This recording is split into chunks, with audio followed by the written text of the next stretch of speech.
மகிமை வணக்கம் புகழுமக்கே எழிலா சிறுவ திரளுமக்கே அன்புடன் பாடின ரோசானா.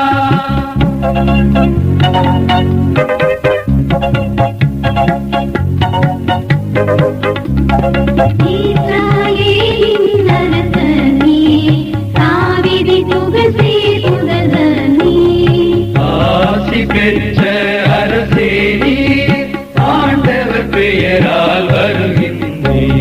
கிறிஸ்து அரசே